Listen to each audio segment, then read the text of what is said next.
বড় অবতার ভাই বড় অবতার ময়না পতিতের বিলায়লো গোড়ায় আমার প্রেমের ভান্ডার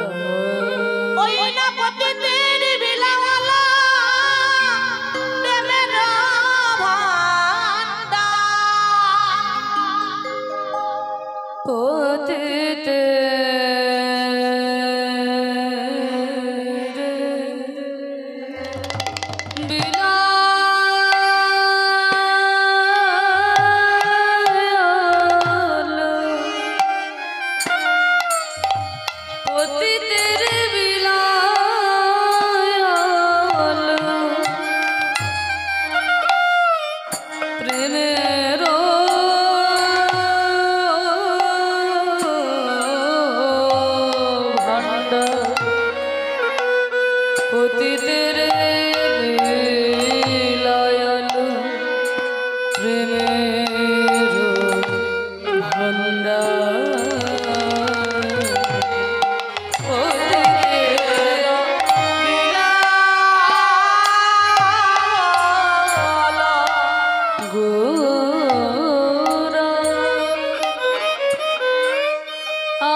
দ্বীপ্রহরকালীন রাগ। যদিও এখন দেখে দ্বীপ্রহর মনে হচ্ছে না, প্রভাতী মনে হচ্ছে, কিন্তু সময়টা অনেকটাই হয়ে গেছে। তাই এই সময়েরই রাগ পটদ্বীপ। তা সেই রাগের মধ্যে আমাদের গৌরচন্দ্রিকা আমরা আরম্ভ করছি। পটদ্বীপ রাগের মধ্যে আলাপ হচ্ছে। এই রাগের খুব বিখ্যাত একটা গান আপনারা সবাই জানেন, গানটা বললে আপনারা বুঝতে পারবেন। খুব সুন্দর, আগে হয়তো মায়েরা বাবারা অনেকেই শুনেছেন। ত্রিবেণী তীর্থ থেকে গাহিল পটদ্বীপ রাগ। নিসা গামা পামা গামা পানি ধাপা মাপা গামা পা গামা গরে সা নিসা গরে সা নিসা গরে সা নিসা গামা পা গামা পানি গামা পা সা নিসা গরে সা নি পানি সা গরে সা নি পানি সা রে সা নি ধাপা মাপা গামা পা গামা গরে সা নিসা গরে সা সা পতিতে রে মিলা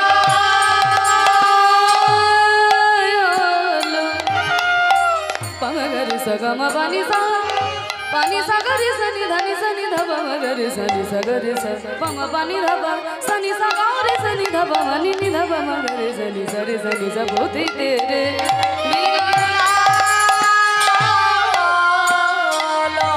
नि सा गरे सा नि सा गरे सा नि सा गरे सा नि सा गरे सा नि धबा मानी धबा सा नि धबा गरे सा नि सा रे सा नि सा पोते तेरे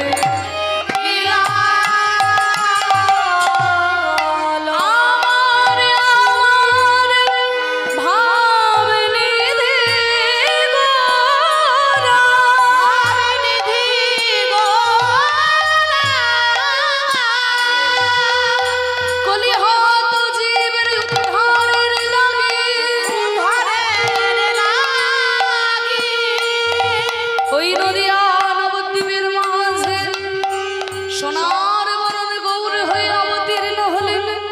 এমন দয়া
तस्मै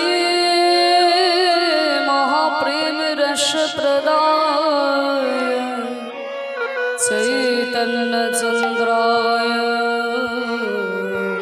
नमो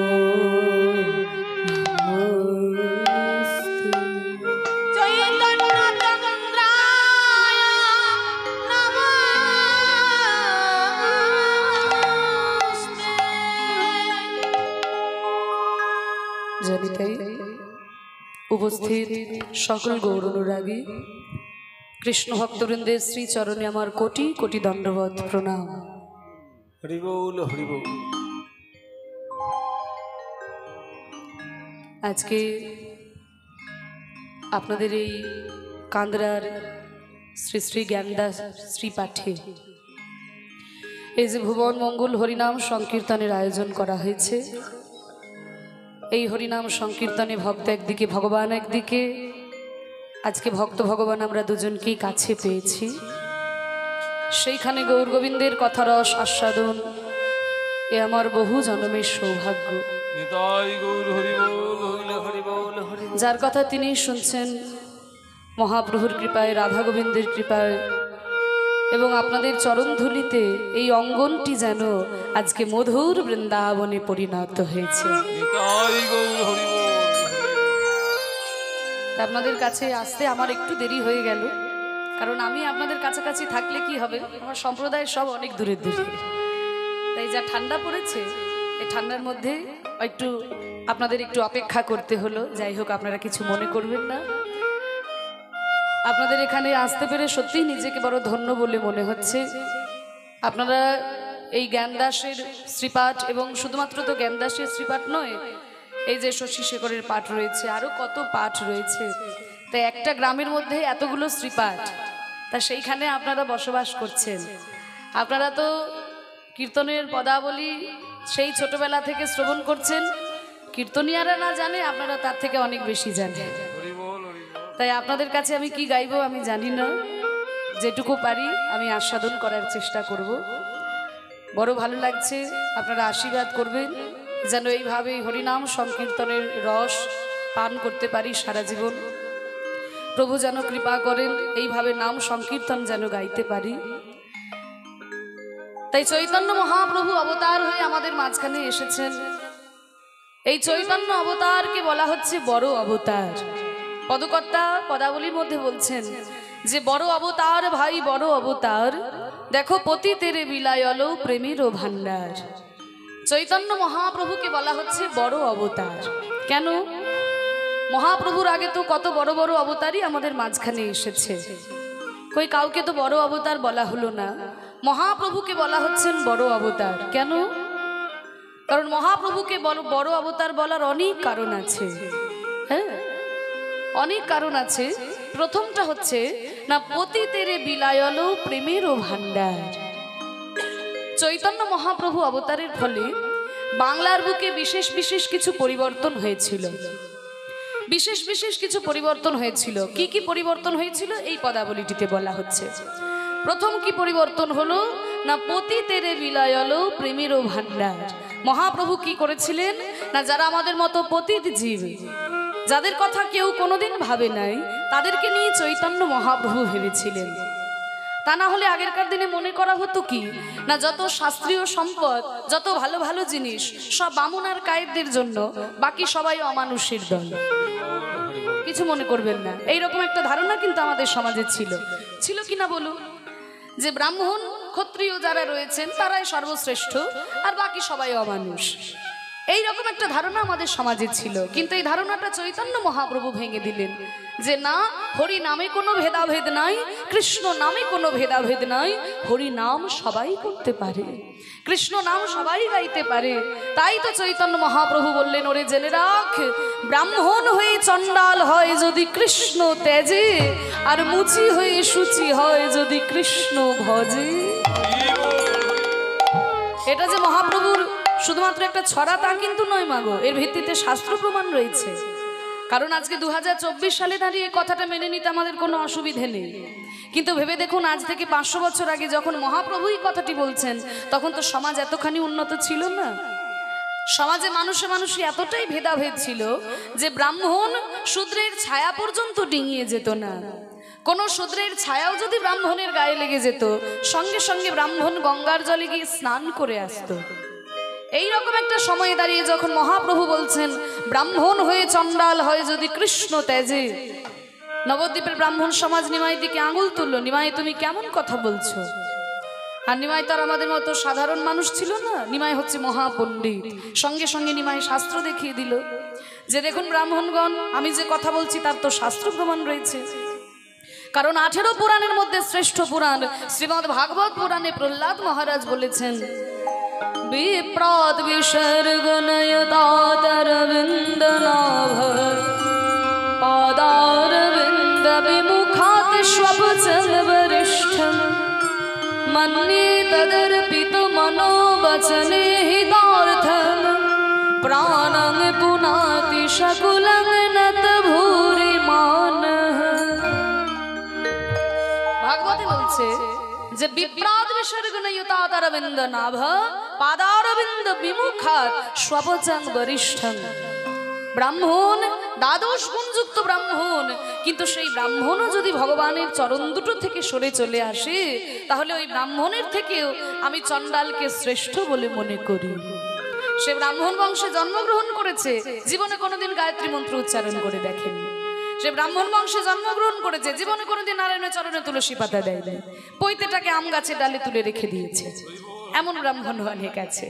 তা বলছি চণ্ডালের থেকে ব্রাহ্মণ শ্রেষ্ঠ, কিন্তু হরিভক্তি পরায়ণ যদি হয় তবেই শ্রেষ্ঠ। কিন্তু যদি কোনো হরিভক্তি না থাকে কোনো ব্রাহ্মণের, পাদারবিন্দ বিমুখাত স্বপচং বরিষ্ঠং, তাহলে তার থেকে চণ্ডালকে আমি শ্রেষ্ঠ বলে মনে করি। তবে কোন চণ্ডাল? সব চণ্ডাল নয়, কিন্তু যেই চণ্ডাল রাস্তা ধারে চুল্লু খেয়ে উল্টে পড়ে থাকে সেই চণ্ডাল তো শ্রেষ্ঠ নয়। তবে কোন চণ্ডাল শ্রেষ্ঠ? দেখুন ভাগবতে বলছে, যেই চণ্ডাল ভগবানের উদ্দেশ্যে 5টা জিনিস সমর্পণ করতে পেরেছেন। 5টা জিনিস কি কি? মন্যে তদর্পিত মনোবচনে হিতার্থং, মন দিতে পেরেছে ভগবানকে, বচন দিতে পারে ভগবানকে, ইহিত মানে কর্ম দিতে পেরেছে ভগবানকে, অর্থ দিতে পারে ভগবানকে, দরকার হলে প্রাণ পর্যন্ত দিয়ে দিতে পারে ভগবানের উদ্দেশ্যে। এইরকম যদি কোনো ব্রাহ্মণ কোনো চণ্ডালের ঘরেও জন্ম নেয়, তবে ওই হরিভক্তিবিহীন ব্রাহ্মণের থেকেও এই হরিভক্তি পরায়ণ চণ্ডালকে আমি শ্রেষ্ঠ বলে মনে করি। তাহলে এই কথাটি কে বলছেন? প্রহ্লাদ মহারাজ বলছেন। কোন যুগে বলছেন? সত্য যুগে দাঁড়িয়ে বলছেন। তাহলে দেখুন খাতা কলমে সবকিছুই ছিল, শুধু প্রয়োগে ছিল না। প্রয়োগে কে শেখালেন? প্রেমেই ঠাকুর আমার গৌরাঙ্গ সুন্দর। আমাদের মতো পতিত জীব, আমাদের মতো কলিহত জীব, যাদের কথা কেউ কোনোদিন ভাবে নাই, তাদেরকে নিয়ে চৈতন্য মহাপ্রভু ভেবেছেন সেই গোলকের প্রেম ধন আমাদের মতো কলিহত জীবের দ্বারে দ্বারে অকাতরে অবিচারে নিঃস্বার্থে নিঃশর্তে বিতরণ করেছেন। যেই প্রেম ব্রহ্মা দিনরাত বিষ্ণুর নাম করে পাইনি, চতুর্মুখে বিষ্ণুর নাম করে পাইনি, যেই প্রেম লক্ষ্মী দিনরাত বিষ্ণুর চরণ সেবা করে পাইনি, সেই গোলকের অপ্রাকৃত প্রেম ধন চৈতন্য মহাপ্রভু কৃপা করে আমাদের দান করেছেন। তা সেই প্রেমে প্রেমিত হয়ে আমরা সকলেই ডুবেছি, প্রভুর চরণে আমরা শরণ নিতে পেরেছি। এই কীর্তনের যে রসমাধুর্য চৈতন্য মহাপ্রভু কৃপা করে এসেছিলেন বলেই আমরা জানতে পারছি। তাই তাকে বলা হয় সংকীর্তন পিতা আমার গৌরাঙ্গ সুন্দর। তা চলুন আসুন, আজকে যখন সকলেই আমরা সেই রাধা গোবিন্দের শ্রী চরণ তলে উপনীত হয়েছি, প্রভুর চরণে যখন আমরা সকলেই সমবেত হয়েছি, আমরা সবাই মিলে আমাদের মনকে প্রভুর চরণে নিবেদন করি, যেন আমাদের মনের সমস্ত কালিমা দূর হয়ে যায়, প্রভুর শ্রী চরণে যেন আমরা ঠাঁই পেতে পারি। আসুন আমরা সবাই মিলে সেই প্রভুর চরণে প্রার্থনা জানাই। কত সুন্দর বলছেন দেখুন। দয়া তবু দয়া, তবু দয়া দে হবে গো মোর জীবন ধুতে, নইলে কি আর পারব তোমার চরণ ছুঁতে।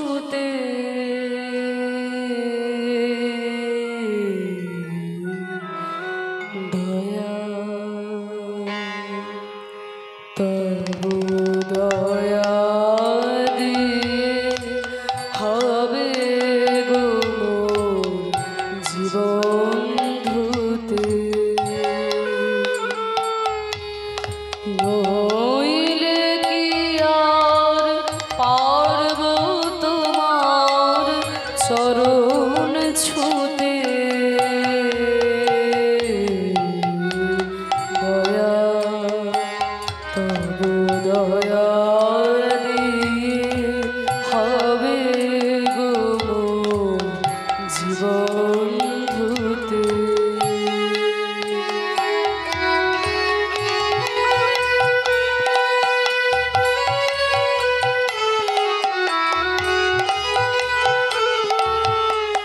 হে প্রভু, তুমি যদি কৃপা করো তবেই আমি তোমার চরণে ঠাঁই নিতে পারবো। তুমি যদি আমাকে দয়া না করো, তুমি যদি আমাকে কৃপা না করো প্রভু, আমি কি তোমার চরণে শরণ নিতে পারবো? কারণ ভগবান শ্রীকৃষ্ণ নিজেই গীতার পাতায় বলেছেন, তেষাং সতত যুক্তানাং ভজতাং প্রীতিপূর্বকম দদামি বুদ্ধি যোগাং তাং ইয়েন মাম উপয়ান্তিতে। গীতার পাতায় ভগবান বলেছেন, তেষাং সতত যুক্তানাং ভজতাং প্রীতিপূর্বকম, যারা সতত চিত্তে প্রীতিপূর্বক আমার ভজনা করে, দদামি বুদ্ধি যোগাম, আমি তাদেরকে সেই রূপ বুদ্ধিযোগ প্রদান করি, তাই সে আমার হরিনাম, তাই আমার নাম গুণগান করতে পারে, স্মরণ করতে পারে। তাই তো, নালে তো বলুন, পৃথিবীতে কত কোটি কোটি মানুষ আছে, কোটি কোটি লোক আছে, কজন আর কৃষ্ণকে চেনে আর কৃষ্ণ চরণে শরণ নেয়? কতজন ভগবানকে চেনে? শুধু তো কয়েকজন ভারতবাসী কৃষ্ণকে চেনে। তাহলে যারা কৃষ্ণকে চেনে না, কৃষ্ণকে ভজনা করে না, জানবেন যারা হরি ভক্তি পরায়ণ হয় তাদেরকে কিন্তু ভগবান সেই রূপ বুদ্ধিযোগ প্রদান করে, তবেই তারা হতে পারে, তা না হলে হতে পারে না। তাই বলছে, হে প্রভু, তুমি আমাকে সেই রূপ বুদ্ধিযোগ প্রদান করো যেন আমি তোমার শ্রীচরণে ঠাঁই নিতে পারি। তুমি যদি দয়া না করো, তুমি যদি কৃপা না করো প্রভু, আমি তো তোমার চরণে ঠাঁই নিতে পারবো না। তব দয়া দিয়ে হবে মোর জীবন ধুতে, নইলে কি পারবো তোমার চরণ ছুতে। তোমার চরণে আমি ঠাঁই পাবো, সেই যোগ্যতা কি আমার আছে? তোমার চরণে যারা শরণ নিয়েছে, যারা ঠাঁই নিয়েছে, তারা কত ভক্তি ভরে তোমার চরণে প্রণাম করেছে, কিন্তু আমার মনের মধ্যে যে এত কলুষতা, আমার মনের মধ্যে এত ময়লা, কাম ক্রোধ লোভ মদ মোহ আশ্চর্য, এই ময়লাই আমার মনটাকে ভরে রেখেছে প্রভু। এই ময়লা তুমি নিজের হাতে দূর করে দাও, তোমার শ্রীচরণে আমাকে ঠাঁই দাও, নইলে কি আর পারব তোমার চরণ ছুতে, দয়া।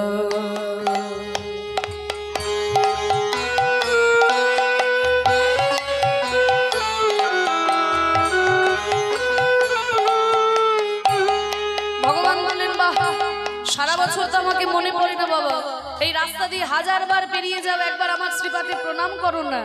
হরি বল।